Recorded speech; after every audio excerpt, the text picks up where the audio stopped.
Hello friends, Ray with you once again, and let's continue with our course.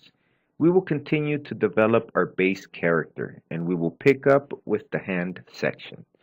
With our reference here, we can see the dorsal part of the hand here. Just as we have been doing for other pieces, we can create this piece with a sphere. Also, let's note the size. It's about the same size as the circular shape on the shoulder. With that as a reference, we can come back and duplicate this piece with Control D. So we will duplicate it and then bring it into place. So let's check the position from our reference image. We can see it's located toward the top part of the leg, just lateral to the circular opening on the leg here. We can even reference it with this front part of the leg where we have this opening. It's just above that part of the opening with the bars and cables. So we will come back and make the adjustment, and that seems about right there. So here we see the space between the leg and the hand. Here it seems to be too close in our model. Let's reduce the size just a bit, keeping the proportion alike the reference image. We also don't want the arm of the character to be straight down. We will bend it a bit. We can select both of these pieces here to create a group by pressing Ctrl G. And we can select the center pivot from the hotbox menu. Press Insert, go to the pivot mode. Now bring this upward and adjust the angle. We have the arm flexed toward the back and then bend downward. As we can tell from our reference image, in the hand section, we also have this circular piece right here. This is the joint where the arm is bent downward. We can tell the size is small, relatively about the same size as this piece on the leg. So let's come back and duplicate that piece, and we can place it, bring it into place on the arm. And it seems like it's placed rather than toward the back, it seems placed on the lateral part of the arm. So we will come back with that reference and make the adjustment on our model. We can also make it slightly larger here as we bring it into place. Okay, and now we can tell it's looking better, and we can work on the fingers.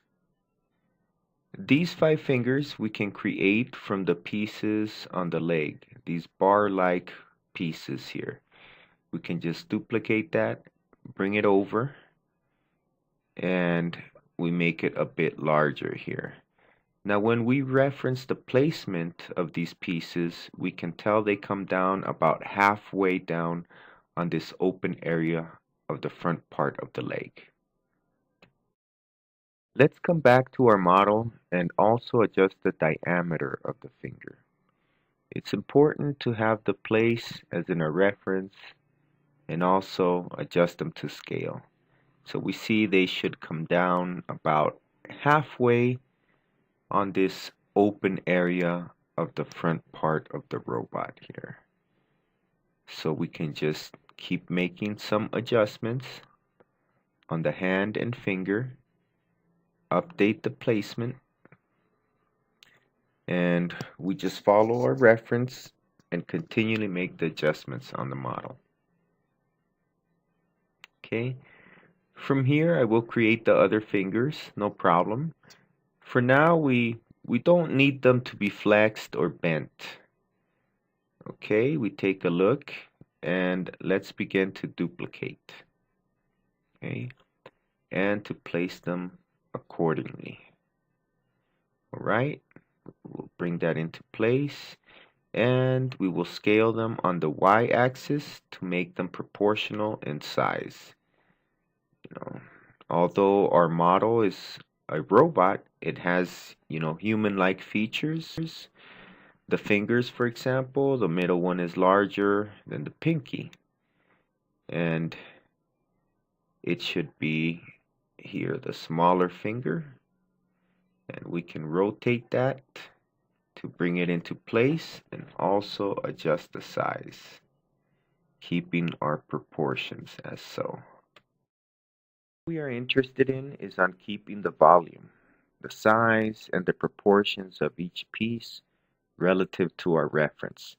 So far, our model is just a group of spheres, but you will see throughout the course the importance of this technique and how effective it is.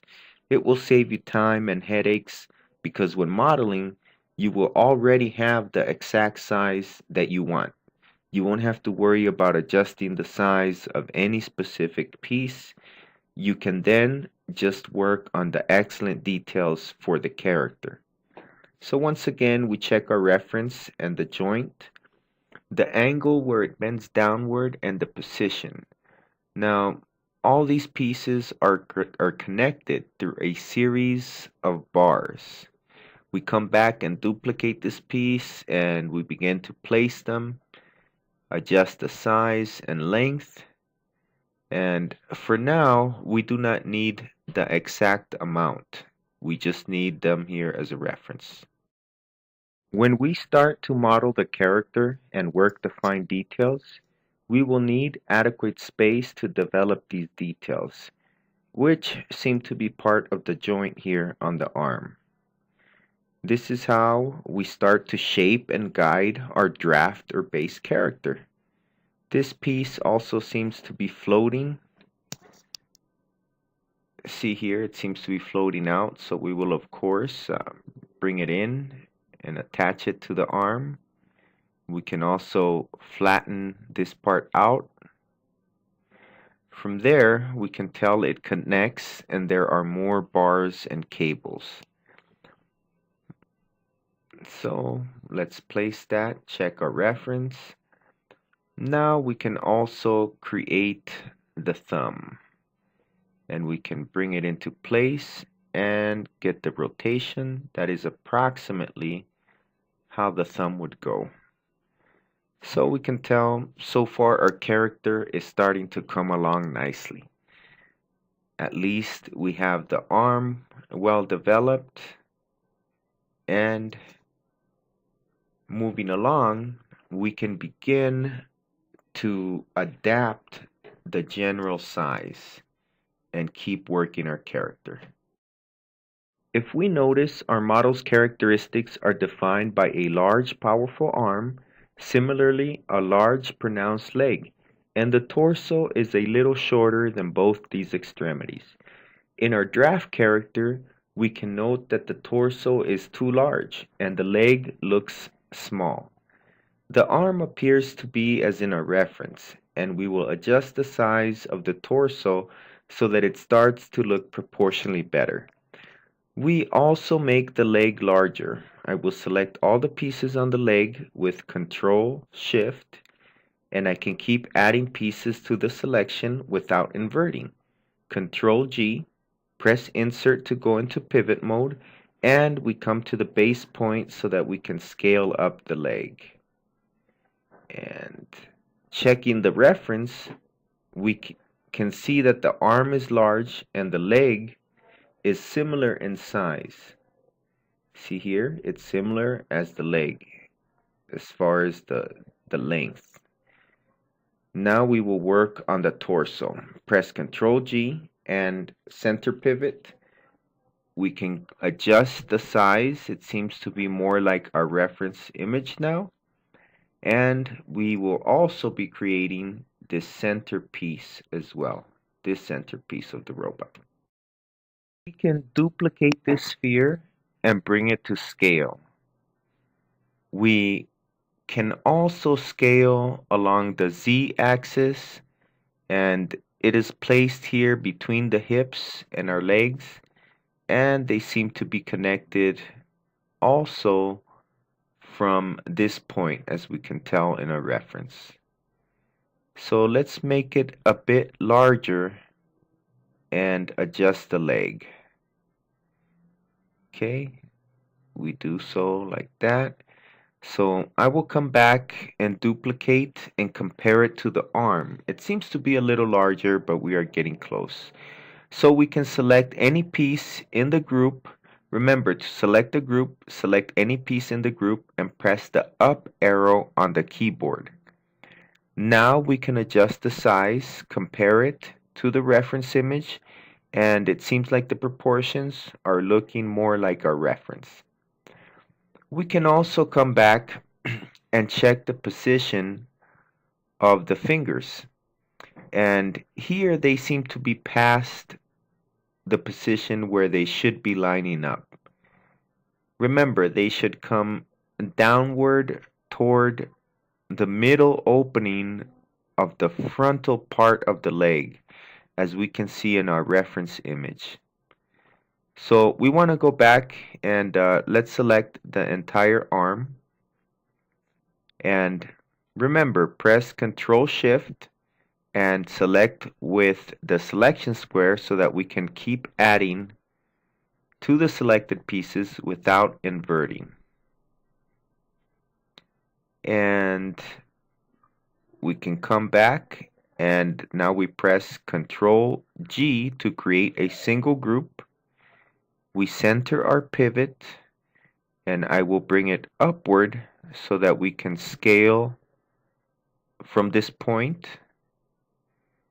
And this way we can align the arms and the fingers according to our reference. Okay, and that's coming along. It's looking better, more so like the position where it should be. And we can also come and work on the arm, and you can see the space in between, and here it is too close. So I want to rotate the arm outward as well. So we're here, we can see, friends, our draft character is coming along nicely. We will end the lesson here for now, and we will be finishing our draft character on our following lesson, and we will start to work on the detail. See you then.